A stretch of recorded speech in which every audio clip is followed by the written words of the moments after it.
Hello and welcome to English Today. This is DVD 9 and it's the first DVD of your lower intermediate level. And in this DVD, we'll begin with another 3 episodes of our story, That's Life, followed by our special TV programs where there will be a debate about where to live, the city or the countryside. Then we'll learn how to make strawberry whip in the cooking section. Then in the grammar section, we will study how to use the English auxiliaries. We'll also look at how to ask for permission and express obligation using must and have to.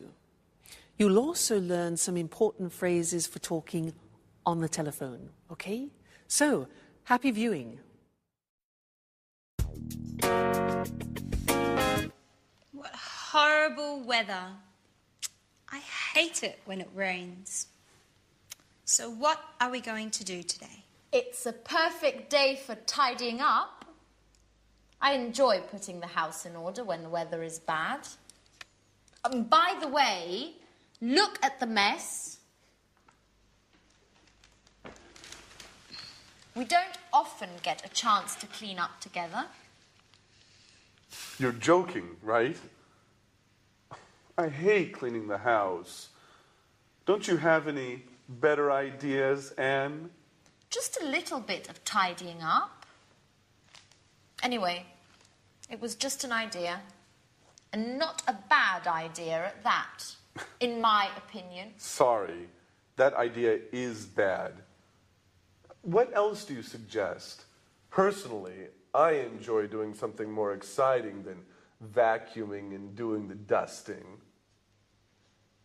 Why don't we play a game? What kind of game? How about playing cards? No, I hate playing cards. It's so boring. Let's see what's on TV.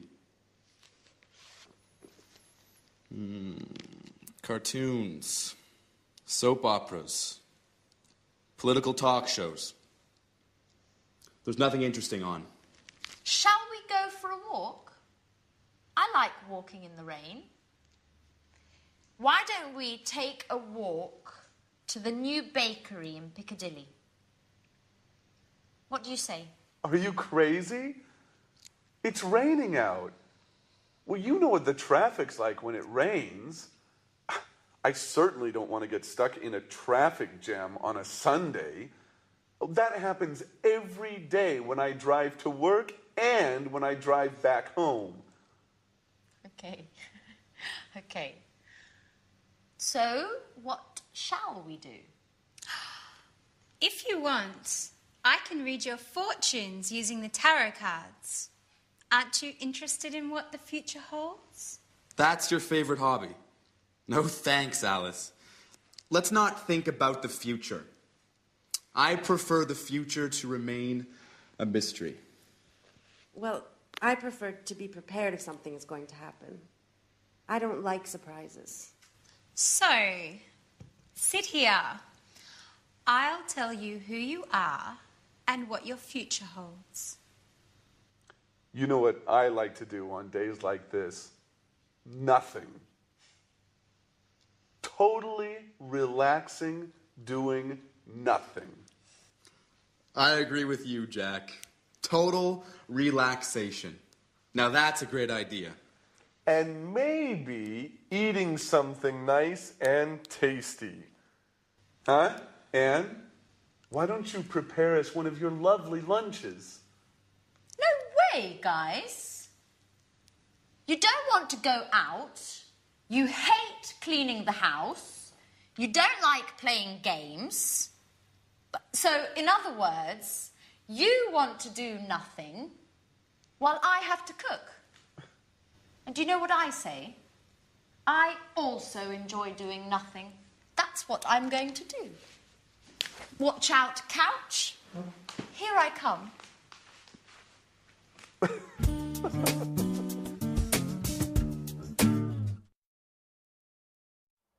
Hello Hello and welcome back to English Today, that live TV program where you can learn the English language.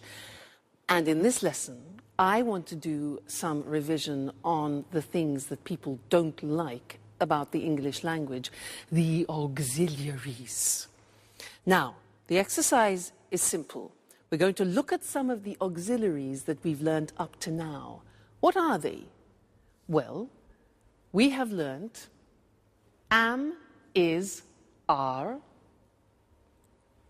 do, does, and did. When do we use them? We use them in questions. Aha. This is the exercise.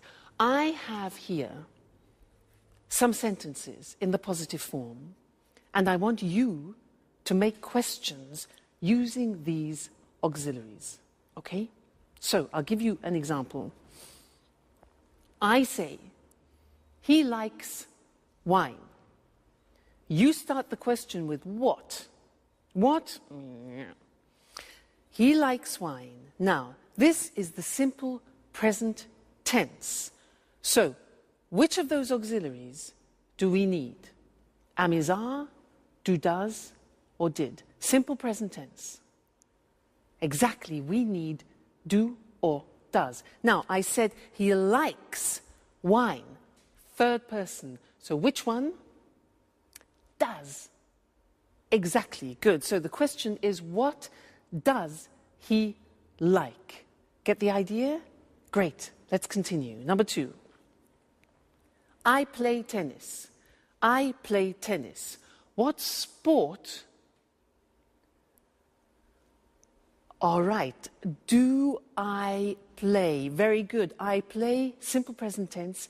We need do or does. The subject, I. So what sport do I play? Great. Next one. They're coming at 7 o'clock. They're coming at 7 o'clock. What time? Yeah, now they are coming, present continuous, auxiliary. That's it. Fantastic. What time are they coming? All right? Present continuous, auxiliary, to be. Next one. She went to the cinema yesterday. She went to the cinema. Where? All right. Simple past tense. What do we need? We need did.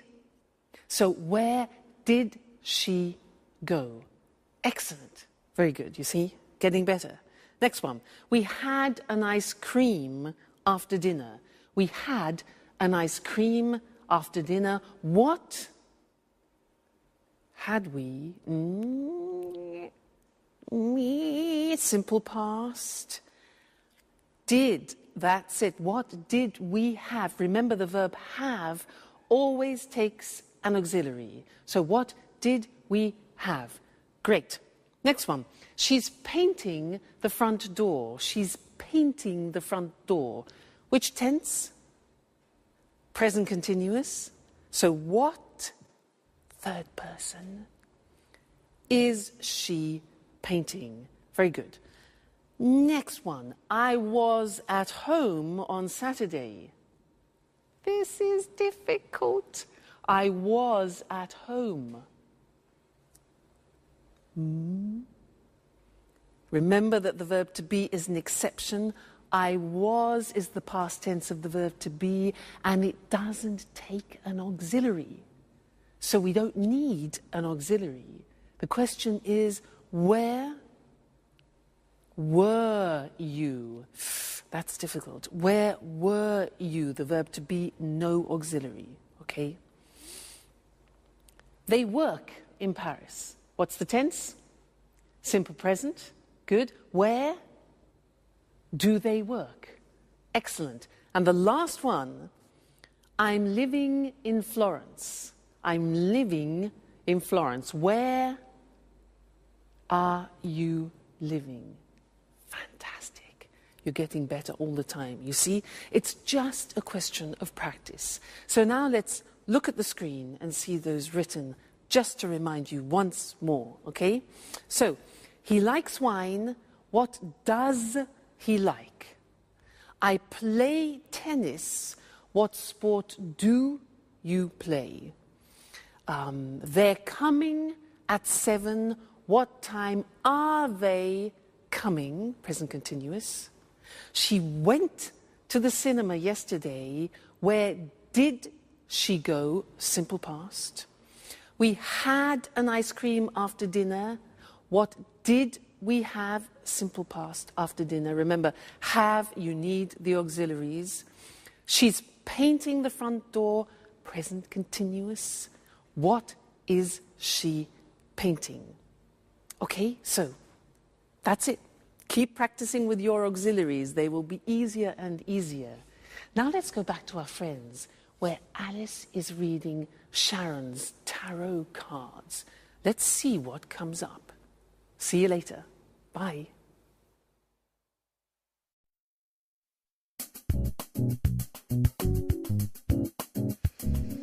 Yeah, I see. You are very shy and sweet-tempered, yet you are somewhat moody, and sometimes it seems you prefer to stay by yourself. Yeah, that's right. Sometimes I enjoy solitude. Just me and my thoughts. Yes, indeed. I see that you are worried about something, but that's not clear. I think it has something to do with a boy, or maybe it has something to do with your job. Yes, maybe you are going to get a new job. Wow. Definitely I like the second option. It's much better. But I don't know. Actually, this card means that love troubles are on their way. Sorry, Peter, but I see the shadow of another boy in your Sharon's heart. Don't be silly, Alice. Tell me more about this job instead. Okay, if you like. So you are very careful in your work, even if it seems you don't like it that much. Yeah, that's right. I like doing things right. If I can't work well, I prefer doing nothing at all. What's more, I'm very punctual. I hate being late. Yes, and you are also very modest. Thanks, Alice. Well, actually, I can't stand people who show off. They make me uneasy. Your tarot cards seem to know me very well. Well, you know, tarot cards never lie. That's why I want to investigate more about this mysterious boy.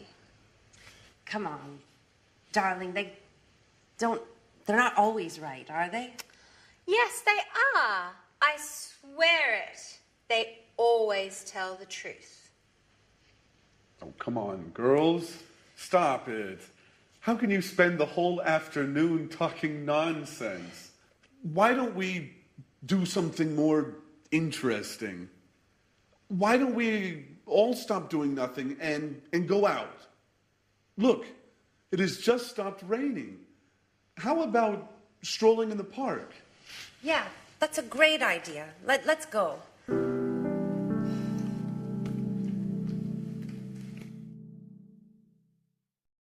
Hello again and welcome back.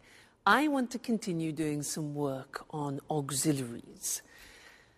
Do you believe in tarot cards? I don't. Now, that's sort of an example of what I'd like to teach you now. Short answers in English. Usually in other languages, when you ask a question like, do you believe in tarot cards? People say yes or no. In English, it's a little bit more complicated. I can say, for example, do you believe in tarot cards? Yes, I do. No, I don't. So we take the auxiliary and we repeat it in the positive or the negative. So that's really quite strange. Other languages don't do that. As it's complicated, I want to go to the screen now and we can look at it written. It'll be easier for you. Very common. You'll hear it all the time. So, look at the example. Does he like wine? Instead of just saying yes or no, we take the auxiliary of the question and we say, yes, he does, or no, he doesn't. You see that? We repeat the auxiliary. Very unusual. Do you play tennis? Do is the auxiliary. Yes, I do. No, I don't. The negative, all right? So we always take the auxiliary of the question. Next one. Are they coming at 7 o'clock? We've changed tense.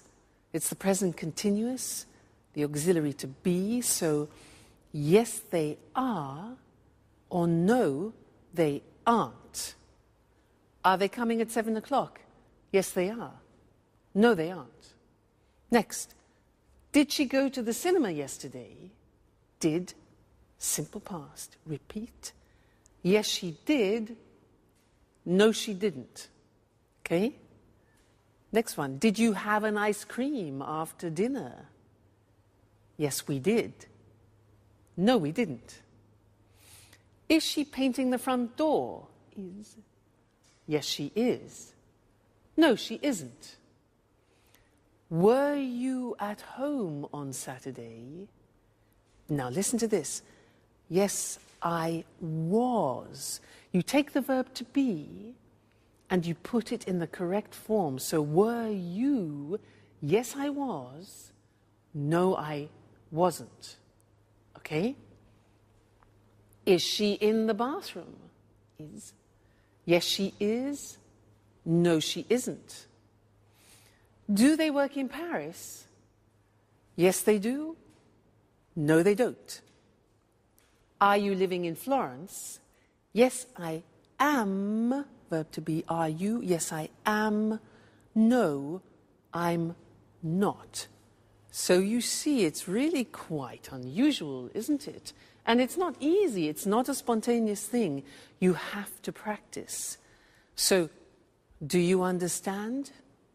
Yes, I do. No, I don't. All right, so those are your short answers. Have some fun with them. Keep practicing them.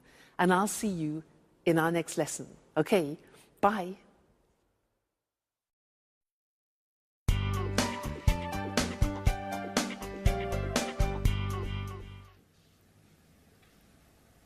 Hello, this is Anne Baxter from Red Bear Publishing.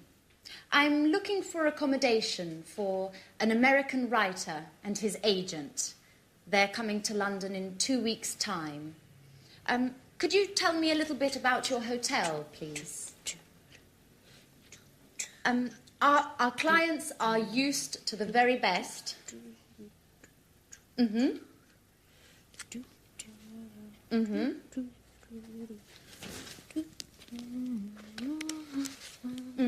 And do you also have a swimming pool? A sauna? Great. And as far as entertainment is concerned, do you have a lounge with live music?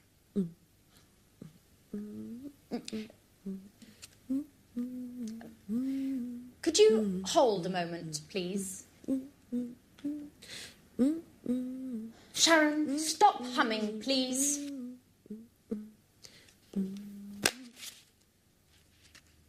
I can't hear anything.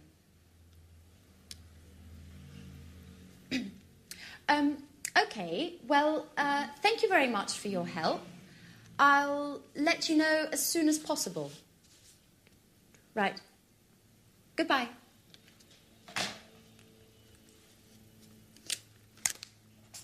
What are you doing, Anne? My boss asked me to book rooms for 2 of our most demanding clients. Well, they would like a quiet hotel near our publishing house Oh, and of course, with all the creature comforts. So I'm making a few telephone calls.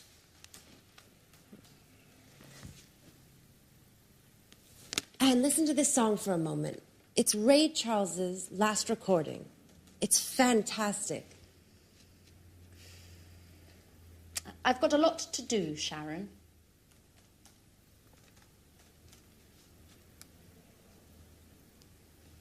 Just for 1 minute, Anne. Come on.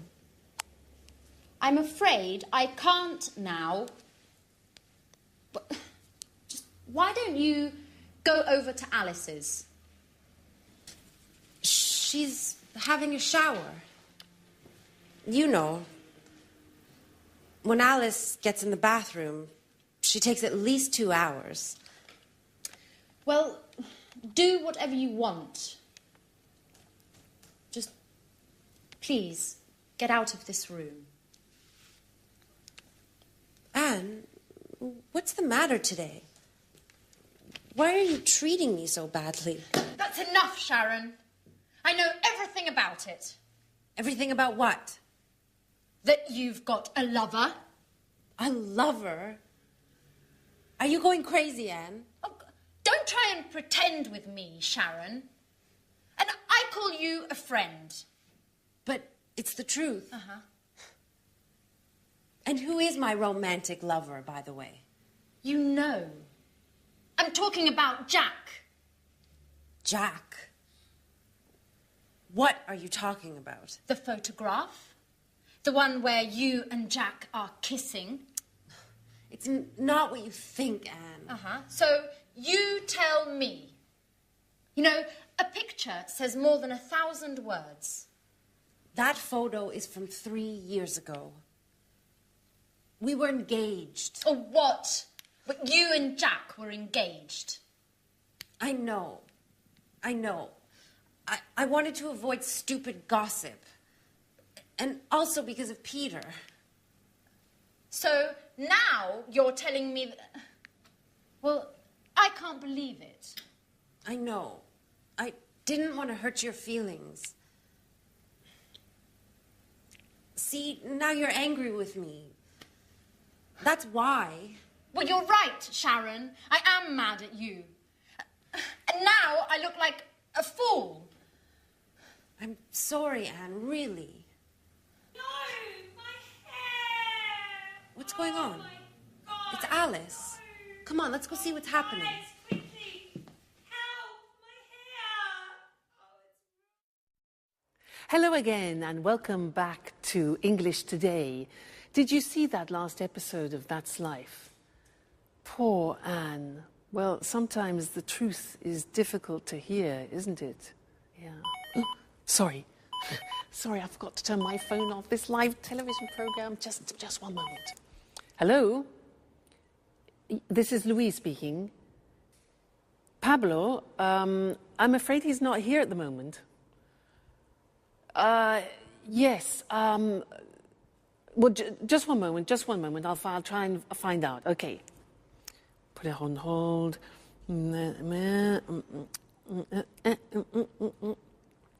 Hello? Yes, hello. Could I speak to Pablo, please? What, could you put me through to him? No. Okay, yes, I understand. No, it's not important. Don't worry. All right, thank you very much. Thank you, yes. All right, bye. Hello? Yes, hello. I'm afraid he's not available at the moment. Yes. Would you like to leave a message? Sharon called. Okay. Would you like him to call you back? Yeah. All right. Okay. Yes, I'll tell him. Right. Thank you. Thank you very much. Goodbye. Goodbye. Sharon? Who's Sharon? Where were we? Yes, interesting. I wanted to talk to you about telephone language. Now, I used some phrases there which are quite useful to you, and I want to go to the screen so that we can see those written together and look at how the phrases work, okay? Now, look at these situations. When you don't understand someone on the telephone, what do you say? Can you repeat, please? No. No. If you ask somebody, can you repeat, please, it's like asking them to vomit. Why? Because there is a small word missing, a very important one. In English, you must say, can you repeat that, please? Very important. Many people make that mistake, and they ask everybody to vomit on the telephone. So remember, can you repeat that, please? Good. Next, when, for example, imagine that you are on the telephone and you want to write something down when the person is speaking. So you want them to... Okay, good. So you stop them. Just a minute. Just a minute. This is difficult. We say in English, I'll make a note of that. Okay? Just a minute. I'll make a note of that. I'll make a note of that. Snap decision. All right? Next one. Imagine you're on the telephone and somebody knocks at the door when you're speaking. Now, you have to say, What can you say? Yeah, so just a minute. We say, I'll be right back. Now that means that you're going somewhere and coming back then quickly. So, just a minute, I'll be right back. I'll be right back. Okay? Useful, that phrase. Now, you return to the phone, okay, and the other person has been waiting for you. So, you need to apologize for the inconvenience. So you can say, sorry. We say in English, sorry to keep you waiting. Sorry to keep you waiting. So you say, just a minute, I'll be right back. Music, and you say, sorry to keep you waiting. All right? Great. Next thing. You're speaking to somebody and suddenly the other person disappears. Because, disappears. Now, how do you say that? In English, we say, sorry, we were cut off. We don't talk about the telephone line. We say, sorry, we were cut off. Okay? Great. Now, when the line is bad, you know, with mobile phones, often you can't hear properly, especially when you're on the train, sometimes when you're in the mountains, and you hear... Do you know what you can say? We say in English, hello, you're breaking up. You're breaking up. I'll call you back. I'll call you back. So, you're breaking up, I'll call you back, or can you call me back? All right? So, those are some of the most important phrases when you're speaking on the phone, but we will be looking at more telephone language because it's very useful for you, and it's a bit unusual. You need to practice it a lot. Practice in the bath, for example. I'll be right back. I'll be right back. So that way you don't panic when you answer in English. All right? Great. So I'll see you in the next lesson and we'll look at some more telephone language. Bye.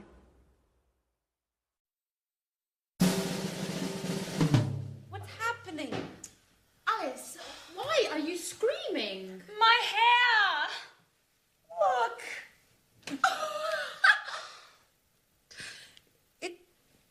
It looks... Your hair is green. I know. But how? Okay, imagine this. I'm washing my hair. Well, colouring my hair, actually. I want to change my look. My mobile rings. It's Tom. He's telling me all about this great party yesterday evening. I'm listening to his story and I don't realise the time flies. More than an hour. It's always the same old story, Alice. Anyways, green suits you. It looks very original. Very unique. Just like you. Well, Alice, don't be offended, but you look like a frog. Thanks, Anne. That's the nicest compliment. What shall I do? Well, why don't you call a hairdresser and make an appointment? And in future, try to avoid changing your look.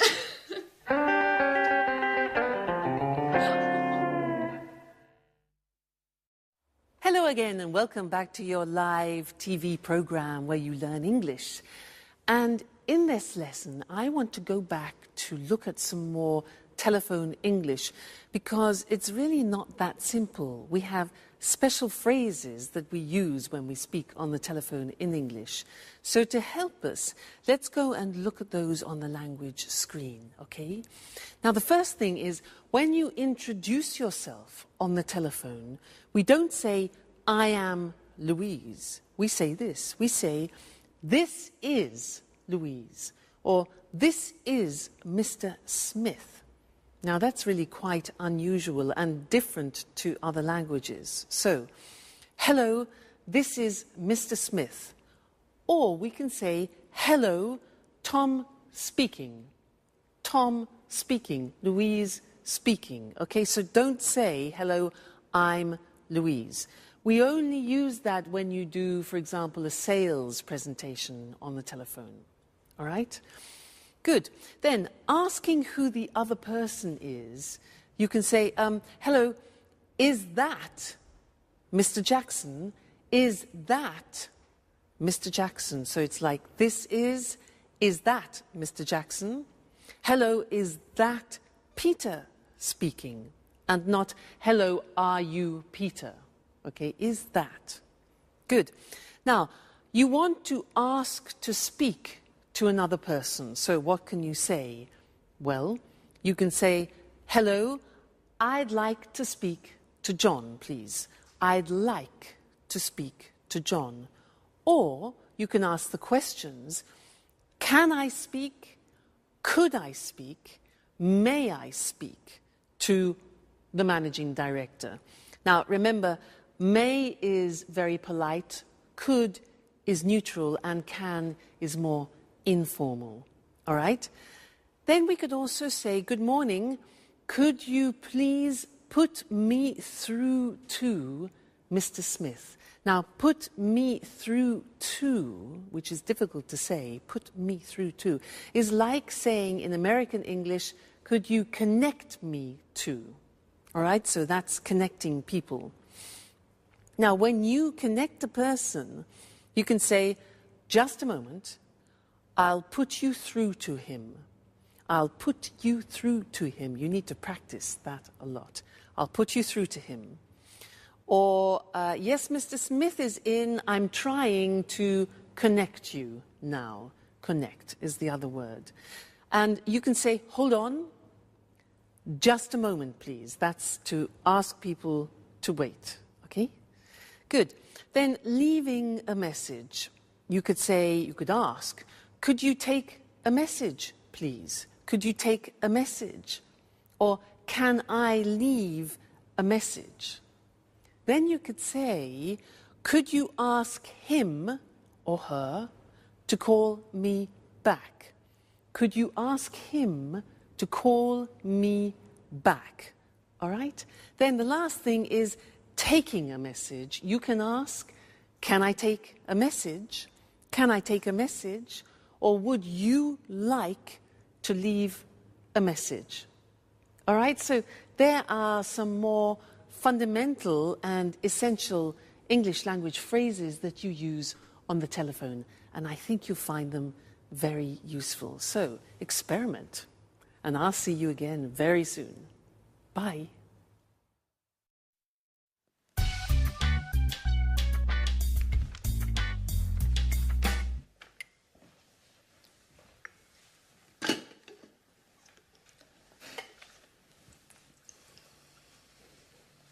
Good morning, everybody. Can I ask you a question? Yesterday evening, I got... Sorry, Jack, I can't listen now. I've got to get to work. I have a meeting at 9:30 with my editor. And I'm late. But I only need a minute. It's important. Nothing is more important than this meeting. If I arrive late, my boss will kill me. Ring me later if you want. Bye-bye. Great. Alice. Alice. Can I ask you a question? Yesterday evening... No, Jack, I can't. I'm really sorry, but I have to get going too. But you never leave before 11 in the morning. Why are you in such a hurry today? I'm starting a new yoga course this morning. My horoscope says I have to do some exercise. Well, if your horoscope says so. Anyway, I only need a second. No, Jack. My teacher told me not to be late. You can give me a call later. But Alice, wait. It's important. What a bunch of nuts. I wonder what my aunt will think.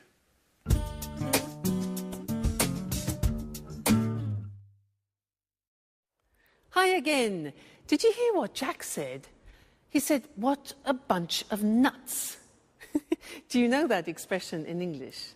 Because nuts has a couple of meanings. Nuts are the things that you have in an aperitif, but it's also a way of calling somebody a crazy person. You say, you're a nut, means you're crazy. Okay, I just wanted to clarify that for you. He also said, can I ask you something? May I ask you something? He wanted the girls to listen to him, and they weren't paying any attention. And I want to talk to you about these words, which are may, could, and can, because they are the three forms that we use when we ask for permission. So what's the difference between them? Now, if I say, excuse me, may I open the window because it's hot in here, may is used in more formal situations. If I use could, it can be used in any situation. It's neutral. So, for example, could you lend me your pen? And can is used in more informal situations. Imagine you're at home, you're having dinner, you want the salt, so you can ask, can I have the salt? Less formal. So let's go to the screen and see those written, see the differences. We talked about it already, actually, when we looked at telephone conversations. So, formal situations, may I, and we can also say, may we. May I, may we. May I ask you a question? May I offer you something? And may I have this dance? So remember, may for formal situations, it's very polite, okay? Then could for neutral situations, which means you can use it in any situation, really. Could I use your phone, please?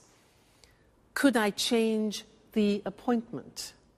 And could we meet later? All right, so very useful verb. It's good in all situations. And then can you pass me the salt?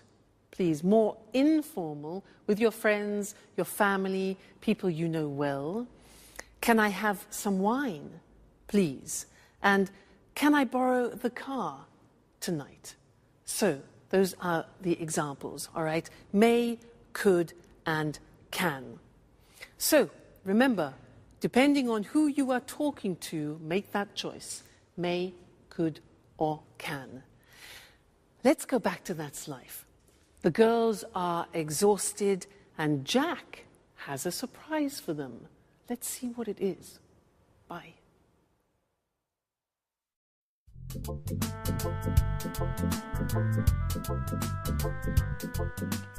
What a day. I'm exhausted. Me too. All of my muscles are killing me. What is there to eat, Anne? Well, we can make a sandwich. That's about it. The fridge is practically empty. Jack, is that you? Who's that with him? Hi, everybody. This is my Aunt Carolina. She came all the way from Bologna to see me. She'd like to see how I'm getting along. Well, good evening. Jack, why didn't you say anything? I should clean up. Look at the mess. Well, everybody was in such a hurry this morning. I tried to telephone you, but your mobile was off. And Alice's mobile just rang and rang. I imagine you left it at home again as usual, Alice. Well, I guess so. Good evening. It's a pleasure to meet you. Well, well, only girls, eh? So, you are Alice. Alice, the interesting one of the house. And you are Anne, the housekeeper. Please, Aunt Carolina. So that's how you describe us.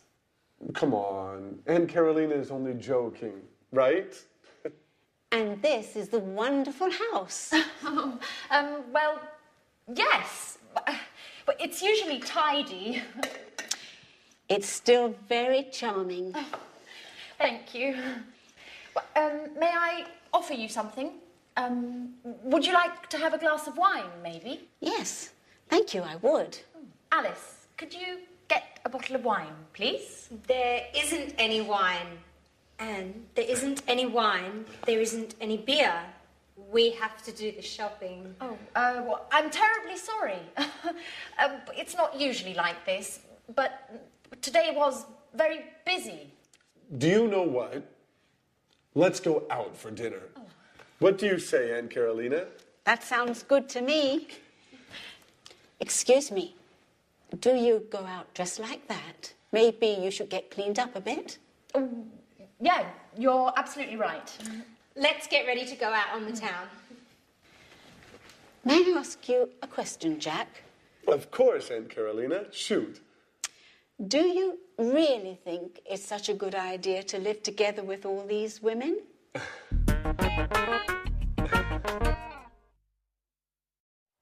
Well, hello, Mr. Monkey, and how are we feeling today? Let's check the thermometer. I know you're not well. Let's have a look. Good. Yes, the temperature has gone down. That's good news. Now, Mr. Monkey, you don't have to stay in bed any longer, okay, because your temperature has gone down, but you can't go out monkeying, not yet. You must stay indoors for another 3 days because you're not strong enough to go out yet, all right? You mustn't be too energetic. You can have relaxing baths and you can eat whatever you want, but you mustn't have any alcohol, okay, because you haven't finished your antibiotics and it could have a disastrous effect on you, all right? So you must finish your cycle of tablets. Now, let's see what else. Oh, yes, and you must drink a lot of water, maybe 5 liters a day, if you can manage that, okay? Good. So, oh, and you don't have to pay me until you're better, okay, Mr. Monkey? So, take very good care of yourself, and I will come back tomorrow and check on your condition again, okay? So, goodbye, Mr. Monkey. See you tomorrow. I became a nurse to show you other ways of using modal verbs. Now, so far we have studied can, could, and may. And these are verbs which help to change the meaning of the verb which comes after. They're called modal verbs. And here we were using verbs of obligation. Very interesting. Let's look at the screen and see those. Now, let's first go back to permission. Remember, we talked about can is a form of expressing permission, and I was giving him permission to do things. For example, you can eat whatever you want, you can go for walks, and you can't, however, that's not giving permission, you can't go monkeying or you can't go to work, all right? Then I talked about obligation, and this is very interesting. I used the verb must. Must followed by an infinitive without to. So, for example, you must finish the tablets, you must relax, you must stay at home for 3 days, and you must look after yourself. Now, that in English is how you express obligation, something which is you are obliged, forced to do. All right? It's a strong verb in English. Now, the opposite, mustn't, means prohibition. If you do that, okay, so very strong verb. You mustn't drink alcohol. You mustn't do anything energetic. And you mustn't jump about. All right? So must and mustn't. Must, obligation, mustn't, prohibition. Then I said something else. I said, you don't have to stay in bed. Now that's very interesting because that's optional obligation. And it's the same as saying you don't need to stay in bed. You don't have to stay in bed. It's optional. Or you don't have to stay indoors. I also said, you don't have to pay me. It means it's not necessary. So that's optional obligation with have to. So that's an important lesson. Must, mustn't, and have to as different ways of expressing obligation. Great. So now you have to study more English. You must read and watch your English lessons. Okay? And I must see you again next time. Okay then. Goodbye. Good evening. Welcome to this week's edition of Let's Talk, our discussion program with our commentators, Tom and Marie. How are you? Fine, Eric. Fine. Good to see you again. Well, did you have a good weekend? Very good, thanks. I relaxed in the country. I have a house there. It's so peaceful. A healthy weekend. And you, Tom? Well, I had a great weekend too. I stayed in the city and it wasn't peaceful. I went out a lot and made some new friends. Sounds like a good weekend to me. So, the same old story. A relaxing, peaceful life in the country compared with an exciting life in the city. Where's the best place to be? In the city or in the country? Let's discuss this more. Sure. I'll convince you that gardening's more interesting than the pollution and chaos of the city. Well, I'm not so sure about that. Last weekend, I went to the cinema, a rock concert, and 2 parties. Gardening isn't for me. Really?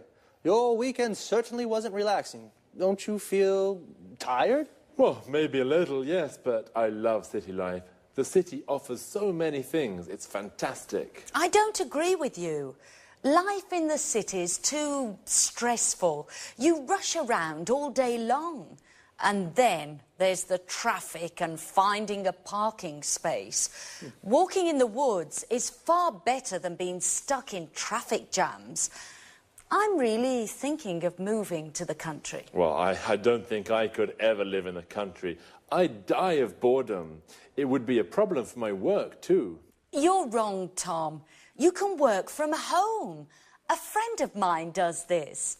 He works from home. He uses the internet for email and virtual meetings. He goes to the office in the city 2 or 3 times a month. He's got 3 children and life in the country is great for the family.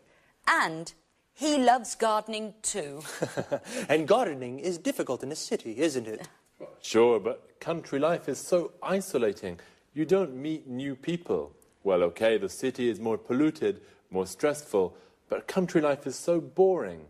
I like meeting new people, making new friends, and in the city it's easy to meet new people. I'm not so sure about that. Whenever I'm in the country, lots of my friends come to visit me. They all complain about the stress of city life, and they really enjoy the peace and quiet of the country. I'm sure that sooner or later you'll arrive too. Let's bet on it. But if I do come, I'll bring a few friends and maybe we'll have a party. OK, I'll be waiting for you. Of course, you're invited too, Eric. Oh, thanks, Marie. Okay, this is a good compromise. A less stressful weekend for Tom and a more exciting one for Marie. Well, the city or the country? I think it's difficult to say where it's best to live. It depends upon your taste. The country life is more relaxing, whereas the city life is more exciting. Well, time to say goodbye. Goodbye, Marie, and goodbye, Tom. Goodbye, Eric. Goodbye, Eric. And goodbye to you. And see you again next time on Let's Talk. Did you notice how we call life in the city, city life, and life in the country, country life? City life is more exciting, but also quite stressful. We say something is stressful when it makes you nervous. The traffic in the city is stressful. Traffic is the word we use for cars, buses, trucks, everything on the roads. When the traffic moves slowly or stops, we say there is a traffic jam. Parking in the city is also stressful. It's often difficult to find a parking space to park your car. Notice the verb is to park, and a place where you can leave your car is called a parking space. Usually in cities, there are car parks. A car park is a big area with lots of parking spaces for many cars. Another problem in the city is the pollution. Pollution is the contamination of the environment. For example, the traffic makes the air dirty. In the country, the air is clean and it's easy to park. But Tom says it's boring to live in the country because there's nothing to do.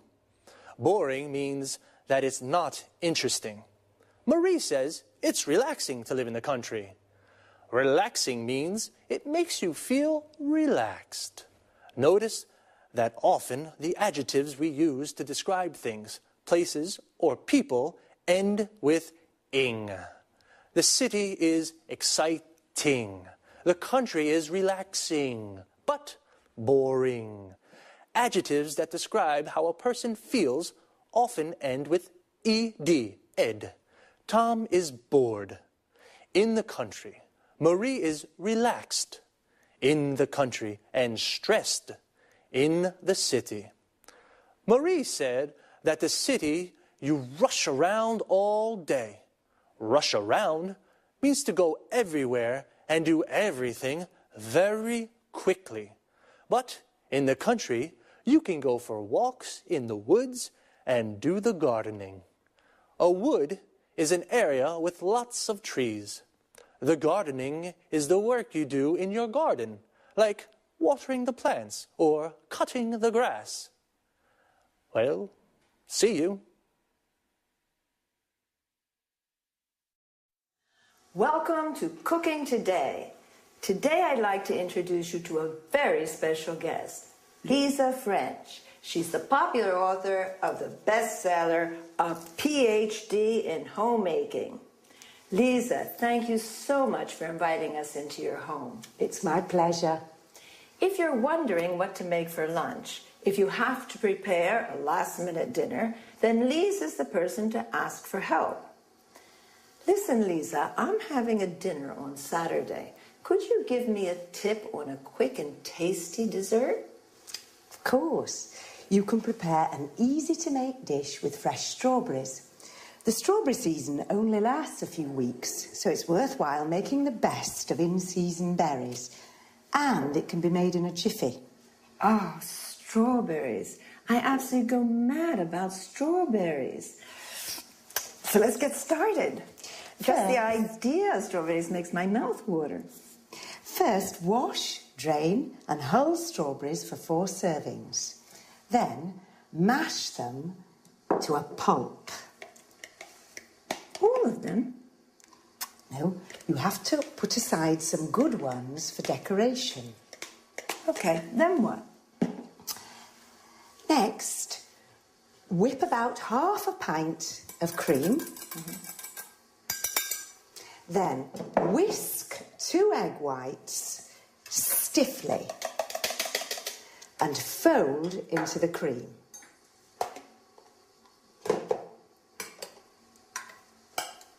Add the strawberry pulp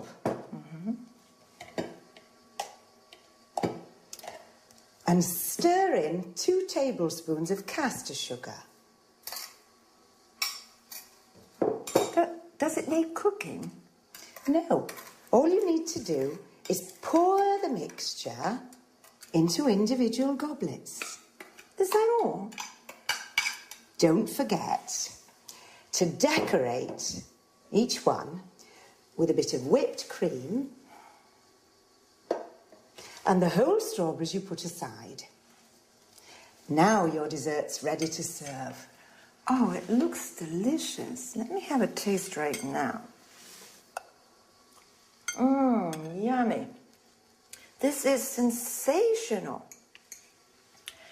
If any of you have a request regarding homemaking, then please contact us at our studio, 800-332211, or send an email to cookingtoday@homemakingtv.com. Thank you, Lisa. We have so much to learn from you. Thank you for coming. Have you enjoyed the recipe? Well, now let's go over the language used in the interview. First of all, let's explain what a homemaker is. A homemaker is an expert in all matters concerning administration and running of a household, cooking, budgeting, sewing, etc. Lisa used some typical culinary terms. Drain means eliminating excess water from food after washing or boiling. You drain pasta, vegetables, and so on. Hull means removing the inedible parts from the food, like peas, beans, or strawberries. Mash means crushing some food, such as potato or carrots, into a paste. Whip means beating to a fluffy consistency, as in whipping cream. Whisk means whipping, egg whites, for example, to a froth, incorporating air or until firm. We say whisking stiffly. Stir is moving a spoon around a liquid when we add one ingredient to another, and mix them together when we say stir in. Fold in means blending other ingredients to a whipped mixture, stirring gently. Pour means adding a liquid into a mixture or serving tea, coffee, water. Lisa also mentioned a goblet, which is a small cup with stem to serve fruit salad or ice cream. A pint, which is a unit of liquid measure equivalent to 568 milliliters, a UK pint, or 550 milliliters, a US pint. A tablespoon is also used as a unit of measure. In order to express appreciation about food, we say tasty, delicious, yummy, mouth-watering. Lisa said in-season berries to mean fresh fruit. Otherwise, we say out of season, not to be confused with the word seasoning, which means adding salt, pepper, and other spices to food.